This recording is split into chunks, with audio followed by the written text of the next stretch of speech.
نعم السلام عليكم ورحمة الله وبركاته. الحمد لله رب العالمين، والصلاة والسلام على رسولنا محمد صلى الله عليه وسلم وعلى آله وأصحابه ومن تبعهم بالإحسان إلى يوم الدين. أما بعد، نيوك شمارة سبحانه وتعالى نمكو فرزاء ومحمد صلى الله عليه وسلم مهورو نمجيشا. dukomeje n'isomo ryacu aho turi kurebera hamwe qawaidu wa masailu fi taharati almar'ati almuslima alhayd annifas as-sufratu alqudratu walistihada, aho turi kurebera hamwe amategeko n'ibibazo cyangwa se inyigisho ku isuku y'umugore wa Kiislamu, imihango, ibisanza, kuboneka kw'amaraso nyuma y'imihango cyangwa se mbere yayo, no kuboneka kw'ibintu bijya kumera nk'umuhondo mbere y'igihe cy'imihango cyangwa se mu gihe cy'imihango, ndetse na nyuma y'imihango. Ese umugore ashaka kuba yabona ibijya kumera nk'umuhondo nyuma yaho amaze kubona isuku? Ese bishaka kuba byakwitwa hayd cyangwa se byitwa imihango cyangwa se byitwa istihada? Ubundi istihada twavuze yuko ni igihe umugore ashaka kuba yakomeza kubona amaraso nyuma y'igihe kingana n'iminsi 15, kubera ko twavuze yuko iminsi myinshi y'imihango mu mategeko y'Islamu ni iminsi 15, hanyuma iminsi mike akaba ari umunsi umwe. Ese nyuma y'iminsi 15 iyo umugore abonye amaraso, ese byitwa gute? Ese umugore ashaka kuba yabona imihango mbere y'igihe cye giteganyije, kubera ko twabonye yuko abagore bagabanyijemo ibice bibiri. Hari umugore uba uzi iminsi ye idahinduka, akaba ari iminsi azi yuko igihe cye kingana cyangwa se ukwezi kwe kungana n'iminsi 28. Hakaba hari n'undi mugore udashaka kuba yamenya kubara iminsi ye. Uyu munsi ashaka kuba yajya mihango itariki ya mbere, kukundi kwezi akajyamo itariki 5, ukundi kwezi akajyamo itariki 15, ukundi kwezi akajyamo itariki 30. Uyu mugore bamwita yuko ari umugore uhora uhindagurika cyangwa se irregilier. Hanyuma mu isomo ryacu ry'uno munsi, mu isomo turi burebera hamwe, mu isomo rya kabiri, uyu munsi turi burebera hamwe qawaidu wa masailu fi ahkamil hayd, n'amategeko ajyanye n'imihango.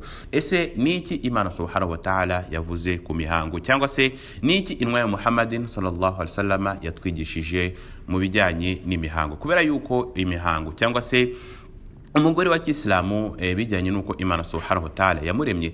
Imana subhanahu wa ta'ala yavuze muri Qur'ani, wa yas'alunaka 'anil mahid qul huwa adha fa'tazilu an-nisaa fil mahid wa la taqrabuhunna hatta yatahharna fa idha tatahharna fa'tuhunna min haythu amarakum Allah inna Allah yuhibbu at-tawwabina wa yuhibbu al-mutatahhirin. Imana subhanahu wa ta'ala muri surati al-Baqara yabye inwa ya Muhammadin sallallahu alayhi wasallam, wa yas'alunaka 'anil mahid, ngo byukuri bazakubaza kubijyanye n'imihango. Kubera yuko imihango ntabwo ari ikintu kije uyu munsi, cyangwa se ntabwo ari ikintu cyaje gusa kujya kinwa Imana Muhammadin sallallahu alayhi wasallam. Kubera yuko kuva aho Imana subhanahu wa ta'ala yaremeye Adamu n'umugore Hawa, nuko Imana subhanahu wa ta'ala yadushiriyeho n'uburyo tugomba kororoka. Uburyo tugomba kororoka twarabisobanuye muri audio yacu ya mbere yabanshije ingi. Twavuze yuko hari igihe umugore ageramo ari cyo twise ovulation cyangwa se ovulation, kaba ari igihe umugore ashobora kuba yasama. Ngo kiragiye rero iyo umugore atagize cyangwa se iyo atabonye intangangabo, cyangwa se iyo atigeze ahura n'umugabo nyuma y'igihe runaka, cyangwa se nyuma y'iminsi 14, habaho kuboneka kw'amaraso. Ari amaraso niyo twita imihango. Ngo umugore ajya mu mihango kubera yuko atigeze ahura n'umugabo, cyangwa se kubera yuko atigeze asama. Nono Imana subhanahu wa ta'ala yabye inwa Muhammadin sallallahu alaihi wasallam ati ngo bazaza bakubaze abagore ba Kiislamu cyangwa se abandi bantu b'abayahudi cyangwa se abandi bantu batandukanye, kuko kugiye kinwa Imana Muhammadin sallallahu alaihi wasallam abayahudi bari bafite mu bijyanye n'imico yabo, nuko uyu mugore yajyaga mu mihango ntago bajyaga basangira nawe, bamuhaga akato, cyangwa se ntabwo baramwirukanaga bigasa nkaho bamuhaye akato. Ariko abasahaba bakora ko babanaga n'abayahudi cyangwa se babanaga n'abandi bantu bafite imico itandukanye n'imico y'abandi, baje babaza inwa y'Imana Muhammadin sallallahu alaihi wasallam, baramubaza ese urabibona gute ibikorwa abayahudi bakorera abagore babo? Nuko inwa y'Imana Muhammadin sallallahu alaihi wasallam ngo isna wa kullu shay'in illa nikah, ngo byukuri abagore banyu mubakorere ikintu cyose, mubiteho, mubabe hafi, niba nateka murye mu kubiryo byabo, mubegere, mubahobere, mukora ibintu byose, ariko illa nikaha, ariko nimuhuze ibitsina, kubera ko ari amaraso Imana subhanahu wa ta'ala yavuze yuko ari amaraso n'amaraso atari meza, cyangwa se n'amaraso Imana subhanahu wa ta'ala bivuze yuko mu gihe umugore yaba ari imihango birabujijwe kuba yabonana n'umugabo, cyangwa se umugabo bahuza ibitsina abagore, cyangwa se abagabo bahuza ibitsina mu gihe umugore cyangwa se abagore baba bari mu mihango. Hanyuma Imana subhanahu wa ta'ala nibwo yasimanura ivuga ngo wa yasalunaka 'anil mahid, ngo byukuri bazaza bakubaze ku bijyanye n'imihango, qul huwa adha fa'tazilu an-nisaa fil mahid, ngo byukuri uzabyire yuko imihango cyangwa se imihango nukuboneka kwari amaraso, twavuze yuko ari amaraso ajya kumera nk'umukara, amaraso afite impumuro mbi, kandi n'amaraso abangamye, aho umugore wa Kisilamu mu gihe aba ari mu mihango aba atemerewe kuba yakora amasengesho, cyangwa se kuba yasiba, cyangwa se kuba yakora tawafu, cyangwa se yakora umutambagiro mutagatifu ku ngoro y'Imana subhanahu wa ta'ala. Hanyuma mu isomo ryacu ry'uno munsi noneho turareba amategeko ajyanye n'ari amaraso Imana subhanahu wa ta'ala yavuze muri surati al-Baqara. Itegeko rya mbere batubwira yuko قد تزيد مدة الحيض عن وقت عادتها فتعتد بالزيادة ويكون حيضا. batubwira yuko itegeko rya mbere abagore bagomba kumenya bose muri rusange nuko imihango قد تزيد مدة الحيض عن وقت عادتها, imihango ishobora kuba yakwiyongera ku gihe gisanzwe cy'umugore yari asanzwe amenyereye yuko ajya mu mihango. Urugero, umugore ashobora kuba azi yuko ajya mu mihango iminsi 3, akaba azi yuko imihango ye imara iminsi 3, ajyemo ku munsi wa mbere, wa kabiri, wa gatatu, hanyuma umunsi wa kane ikuma agafata isuku agasari. Ariko itegeko atubwira yuko qad tazidu muddat al-hayd an waqti adatiha, imihango ishobora kuba yakwiyongera kuri cya gihe gisanzwe umugore yari asanzwe amenyereye yuko ajya mu mihango, ikava ku minsi 3 ikajya ku minsi 7, cyangwa se iminsi 8, cyangwa se iminsi 10. Nuko ngo ahangaha bibarwa yuko umugore akiri mu mihango, nitugendera kuri rya tegeko rivuga ngo iminsi mike y'imihango ni umunsi umwe, hanyuma iminsi myinshi y'imihango ni iminsi 15. Nuko ngo igihe cyose umugore yabona imihango, cyangwa se mu gihe cyose umugore yabona amaraso mu gihe kingana kiri munsi, cyangwa se mu gihe kiri munsi y'iminsi 15 ariko kitarengeje iminsi 15, kiragiye amategeko ya Kisilamu byitwa yuko umugore akiri mu mihango. Nuko ngo ahanga umugore ntago agendera kuba muri kamere amara mu mihango iminsi 3, ahubwo agendera yuko iminsi myinshi y'imihango ni iminsi 15, hanyuma iminsi mike akaba ari umunsi umwe. Nuko ngo ahangaha qad tazidu muddat al-hayd an waqti adatiha fata'tadu bisiyada, iki gihe byitwa yuko umugore iminsi ye yiyongereye yavuye ku minsi 3, hanyuma ikaba iminsi 7 mu gihe yaba ayimazemo iminsi 7, cyangwa se mu gihe yaba ayimazemo iminsi 10, kira gihe byitwa yuko umugore akiri mu mihango. Nuko ngo kira gihe ntabwo aba yemerewe kuba yakora tawafu cyangwa se umutambagiro, nta nubwo aba yemerewe kuba yasiba, nta nubwo aba yemerewe kuba yakora amasengesho, ndetse nta nubwo yemerewe kuba yabonana n'umugabo cyangwa se bahuza ibitsina, kuko Imana subhanahu wa ta'ala muri Qur'ani tujya yuko fa'tazilu an-nisaa fil mahid, ngo byukuri muramenye ntimuzahuze ibitsina, cyangwa se ntimuzaryamane n'abagore banyu. Guhuza ibitsina hange tuvuze ngo kuryama ntago bivuga ngo kuryama ku buriri bumwe, biremewe kuba umugabo yaryamana n'umugore ku buriri bumwe, bakaba yamuhobera, akaba yamuha kiss, cyangwa se yamuha bizu, cyangwa se akaba yamufumbata, byose biremewe, ariko ikibujijwe ni ukuba bahuza ibitsina. Nuko ngo ahangaha mu gihe umugore yaba akiri muri iki gihe cy'imihango birabujijwe kuba yahuza ibitsina n'umugabo, cyangwa se bahuza ibitsina. Nuko ngo itegeko rya mbere ritwigisha yuko iminsi y'umugore ishobora kuba yakwiyongera ikava ku minsi yarasanzwe amenyereye yuko amara mu mihango, ikaba yajya hejuru ariko itarengeje iminsi 15, kuko twabonye yuko iminsi myinshi y'imihango ni iminsi 15, ariko iminsi mike akaba ari umunsi umwe. Ahangaha gusa n'umugore mu gihe yaba abonye yuko imihango irengeje mu minsi yarasanzwe amenyereye iminsi 3 cyangwa se iminsi 7, ni byiza iba iminsi 15, 12, 13, abaye azi nk'umuganga cyangwa se umuganga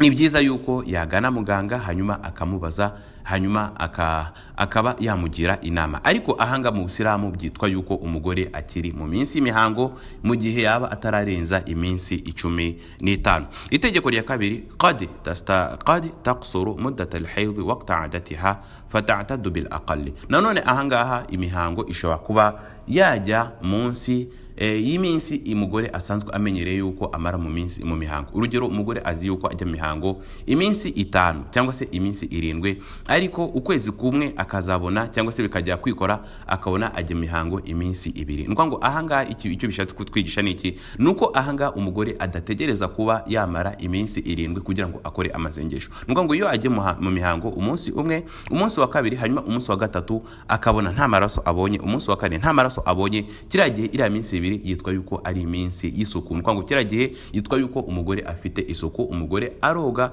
hanyuma agakora amasengesho nk'ibisanzwe, agasiba mu gihe yaba afite iminsi agomba gusiba, cyangwa se akaba yanabonana n'umugabo kubera ko iki gihe byitwa yuko umugore afite isuku. Ahanga ntabwo umugore avuga ngo nzategereza mbanze mare icyumweru cyose kubera yuko nzi yuko mara mu mihango igihe kingana n'iminsi 7. Hoya, ahanga umugore icyo akora niki nuko areba akavuga ngo ese umunsi wose namaze hari amaraso nigeze mbona. Iyo atabonye amaraso cyangwa se iyo ashaka kwakozaho agapamba kumwera akabona nta bintu by'umutuku bijeho, kira gihe byitwa yuko umugore yagize isuku. Ahanga itegeko rituya yuko iminsi y'imihango ishobora kuba yagabanuka ikava ku minsi isanzwe umugore yarasanzwe amenyereye yuko amara mu mihango. Urugero, umugore azi yuko amara mu mihango icyumweru cyose, ariko ukwezi kunde akazabona ajya imihango iminsi 2, umunsi wa gatatu ntabone imihango, umunsi wa kane ntabone imihango, umunsi wa gatatu ntabone imihango, kira gihe arasa cyangwa se kira gihe aroga agafata isuku agakora amasengesho nk'ibisanzwe kubera yuko kira gihe byitwa yuko iminsi y'imihango yagabanutse. Ahanga ntabwo umugore avuga ngo nzategereza iminsi 7 kubera ko nsanzwe menyereye yuko mara mu mihango iminsi 7. Ahanga itegeko tubano niki nuko itegeko ahanga igihe cyose umugore abonye imihango cyangwa se igihe cyose umugore abonye amaraso byitwa yuko ari imihango mu gihe zikurikije cyangwa se mu gihe bikurikije zira criteria cyangwa se zira character twagiye tuvuga imihango. Amaraso y'imihango agira impumuro mbi kandi amaraso y'imihango ajya kumera nk'umukara. Ngo igihe cyose abonye ari amaraso byitwa imihango, ariko iyo byumye nanone ntihagire ikiboneka, kira gihe byitwa yuko umugore wa Kisilamu afite isuku. Hanyuma hari iyindi itegeko rya gatatu batubwira yuko qad tatulu muddat al-hayd bisababi mani. Ngo imihango nanone ahangaha ishobora kuba yakwiyongera cyangwa se iminsi yayo ishobora kuba yakwiyongera bijyanye n'imiti umugore ashobora kuba arimo arafata. Urugero, imiti imubuza kuba yasama. Ahanga rikashiraho kometi gato nuko ahanga muri Islam cyangwa se mu mategeko ya Kisilamu nuko umugore afata imiti imubuza kuba yasama mu gihe hari impamvu zifatika z'amategeko ya Kisilamu cyangwa se impamvu za sharia. Kubera yuko ahanga batubwira yuko iyo umugore agiye kwa muganga, doctor cyangwa se muganga akamubwira yuko bijyanye impamvu z'ubuzima bwe niyongera gusama cyangwa se niyongera kubyara bizamugeraho ingaruka, kira gihe umugore mu mategeko ya Kisilamu yemerewe kuba yafata imiti iboniza urubyaro cyangwa se imiti imubuza kuba yasama, kubera yuko hari impamvu zigaragara zifatika zigaragaza yuko umugore mu gihe yaramuka asamye ashobora kuba yabura ubuzima cyangwa se ashobora kuba byamugeraho ingaruka, bikaba ngombwa yuko afata imiti. Kwa muganga urugero ashobora kuba bamuha imiti bashobora kuba bita Copaspiro akaba yafata cyangwa se Coil akaba yafata iyi miti imubuza kuba yasama cyangwa se yatwita, cyangwa se ni imiti ibuza intangangabo kuba zagera ku igi ry'umugore mu gihe riba rikeneye kuba ryaba fekonde cyangwa se ryaba fekonde cyangwa se mu gihe riba rikeneye kuba ryahura n'intangangabo. Ngo kiriya gihe rero iyo afashe iriya miti mu gihe hari impamvu zifatika za sharia batubwira yuko qad tatulu muddat al-hayd bisababi mani, iminsi ishobora kuba yakwiyongera bijyanye n'iriya miti cyangwa se bijyanye n'imiti yo kuboneza urubyaro cyangwa se imiti imubuza kuba yasama mu gihe yaba ayifashe. Ngo ahangaha icyo bishatse kuvuga niki, urugero umugore asanzwe amenyereye yuko ajya mihango iminsi 5, ariko abonye ajya mihango umunsi wa gatandatu, wa karindwi, wa munani, wa 9, wa 10 na rimwe na kabiri, kira gihe cyose mu gihe byaba bitararenza iminsi 15 nanone tubara yuko umugore wa Kisilamu aba akiri mu mihango. Kira gihe ntabwo aba yemerewe kuba yasari, ntabwo aba yemerewe kuba yakora tawafu cyangwa se yakora umutambagiro mutagatifu, ntabwo aba yemerewe kuba yasiba, ndetse nta nubwo aba yemerewe kuba yabonana n'umugabo we windowa.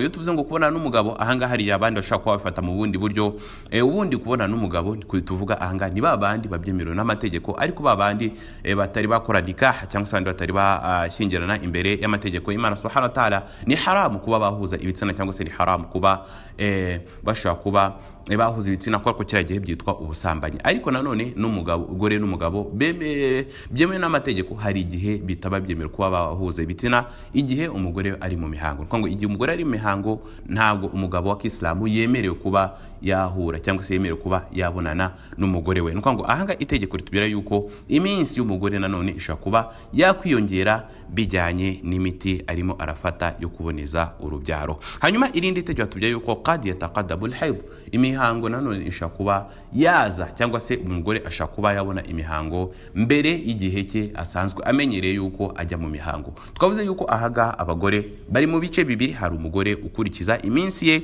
akaba ari umugore ufite kalenda cyangwa se kalendire izwi yuko ari iyi minsi 28 iminsi ye itajya ihinduka, akaba ashobora kubabona imihango muri uku kwezi itariki 2, mu kundi kwezi akaba yayibona itariki 1 cyangwa se itariki 30 cyangwa se itariki 3. Iki gihe tubivuga yuko umugore agenda akurikiza iminsi cyangwa se iminsi ntabwo igenda ihindagurika. Ariko hakaba ari undi mugore ugenda ahindagurika, ashobora kwajya mihango no munsi itariki ya mbere, akajyamo ubundi kwezi itariki 5, akajyamo ukundi kwezi itariki 8, akajyamo ukundi kwezi itariki 30. Iki gihe twita yuko uyu mugore ni wa mugore iminsi ye igenda ihindagurika, utagira iminsi izwi agiramo mu mihango. Ahanga tubye yuko qad yataqaddamu al-hayd, mihango ishobora kuba yaza mbere ya kiriya gihe giteganyijwe cyangwa se kiriya gihe umugore ashobora kuba azi ngo imihango yanjye mu kundi kwezi nshobora kuba nayibona ku itariki 2 cyangwa se itariki 3, akaba yayibona noneho hagati mu kwezi. Urugero, umugore ari mu kwezi hagati abonye imihango itariki 15 kandi azi yuko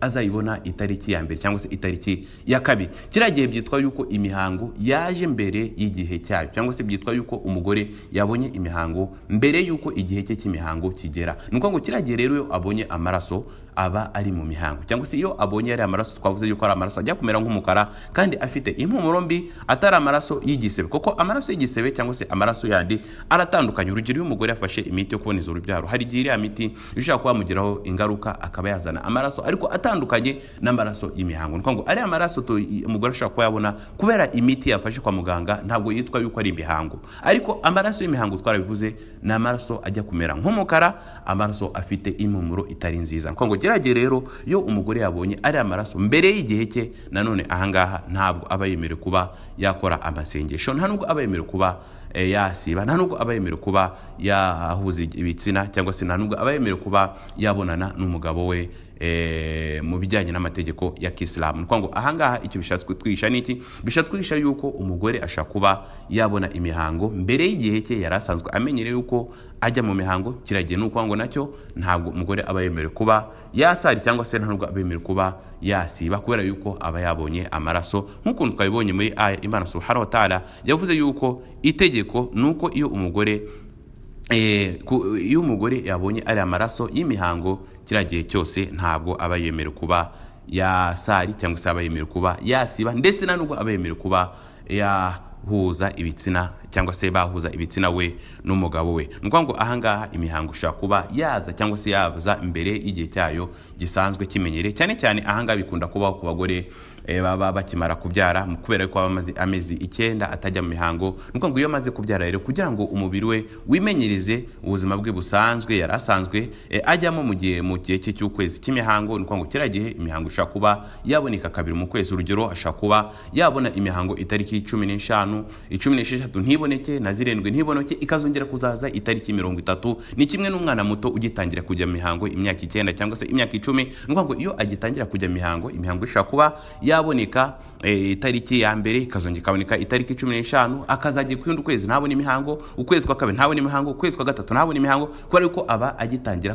kujya mu mihango. Nuko ngo ibingi kesi ishobora kuba yabaho ku bagore bashaka kuba bakimara kubyara cyangwa se ku bana bato baba bagitangira imihango, cyangwa se ku mugore wundi nawe umaze kugeza muri ya myaka yo hejuru, arimo asa nkaho arimo arava muri iki gice cy'abakobwa baba bajya mu mihango, kuri ajya mu kindi gice cyita menopause cyangwa se mu gice umugore aba atagibasha kuba yabyara. Ngo kiriya gihe umugore ashaka kubabona imihango akazamara ukundi kwezi nanone ntabone imihango, kubera yuko imihango ye iba irimo iracika. Hanyuma irindi tegeko ahanga twavanamo ahanga nuko batubwira yuko mata mara atdhamma fahuwa haidun wa tu'tabaru almar'ata حائضا إذا كان يوم وليلة فأكثر كما سيأتي، ومتى ما رأت الطهر فهي طاهرة سواء زادت عن عادتها أو نقصت. أهanga nuko itegeko anga tuvanamo nuko igihe cyose umugore abonye amaraso byitwa yuko ari imihango, ariko ari amaraso y'imihango nk'uko twabivuze, n'amaraso ajya kumera nk'umukara afite impumuro mbi. Nuko ngo igihe cyose haba hagati mu kwezi, haba atari igihe cye cy'imihango, cyangwa se nyuma y'igihe cye cy'imihango, nyuma y'iki byumweru bibiri, nyuma y'ibyumweru bitatu, igihe cyose azabona amaraso y'imihango cyangwa se ari amaraso twavuze ko afite impumuro mbi ajya kumera nk'umukara, kiragiye byitwa yuko afite cyangwa se nta suku afite. Kandi nanone igihe cyose noneho adafite ari amaraso, kabone nubwo abazi yuko ajya mu mihango iminsi 7 ariko akaba yigemo umunsi umwe, umunsi wa kabiri ntabone imihango cyangwa se umunsi wa gatatu ntabone imihango, kiragiye byitwa yuko umugore afite isuku. Iri ni ryo tegeko ryibanze umuntu wese agomba kumenya, nuko igihe cyose ubonye amaraso y'imihango kiragiye byitwa yuko nta suku ufite, n'igihe cyose byumye cyangwa se utabonye amaraso byitwa yuko ufite isuku. Aya mategeko ane akaba ari amategeko insha Allah twarebeye hamwe muri isomo ryacu ry'uno munsi, aho twarebeye hamwe qawaidu wa masailu fi ahkamil hayd, n'amategeko ndetse n'amahame cyangwa se n'inyigisho mu bijyanye n'imihango. Insha Allah Imana nidufasha tuzakomeza kurebera hamwe ayandi mategeko azakurikira. Wabillahi tawfiq. Assalamu alaikum wa rahmatullahi wa barakatuh.